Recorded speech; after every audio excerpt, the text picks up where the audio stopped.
Do you want to know what the oldest marketing technique out there is? It's storytelling. Hey everyone, I'm Neil Patel, and today I'm going to teach you how to create stories that'll sell and help craft your brand.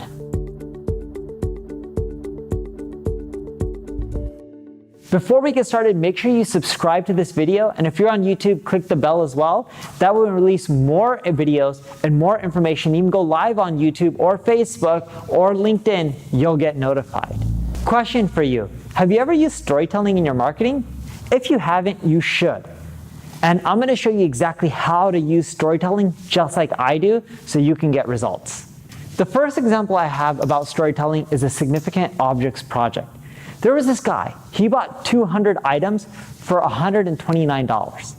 He then took those items, created a story around them, each individual one, posted it on eBay for each object, and can you guess how much he ended up selling everything for?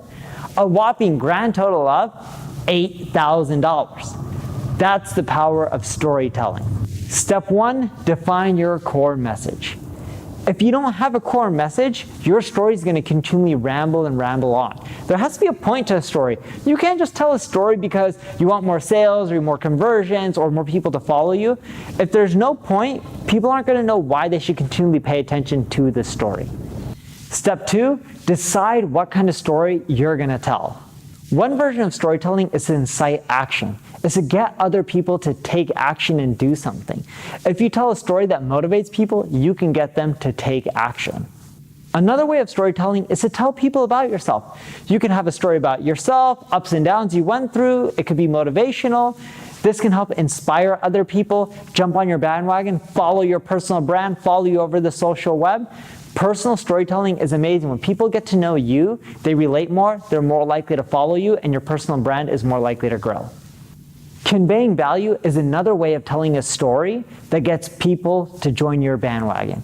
What I mean by that is if other people believe in the same values as you do, they're more likely to relate with you and follow you as well. This not only helps you generate sales for your company, it also helps with your personal brand.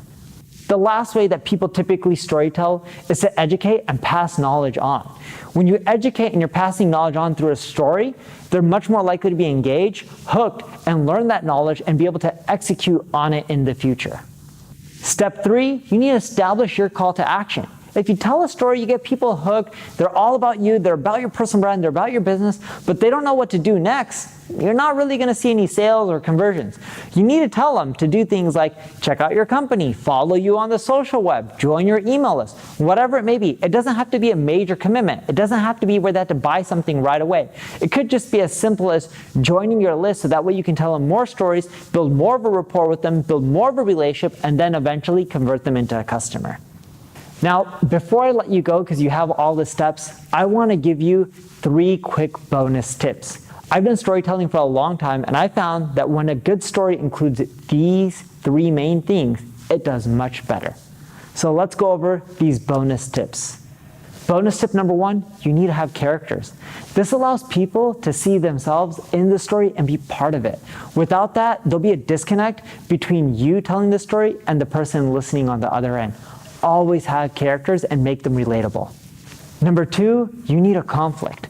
Without the conflict, there's not going to be that hook that gets people in there waiting to figure out what's happening next. When you don't have conflict and everything's hunky-dory and roses, then people are like, okay, cool, this is boring. Always have conflict in a story. And of course, this is the last bonus tip, you need resolution. You got the conflict, you need the resolution to go with it. If you follow all those tips plus the bonus tips, you'll do well when it comes to storytelling. If you need help with your marketing, your conversion rate, check out my ad agency, Neil Patel Digital.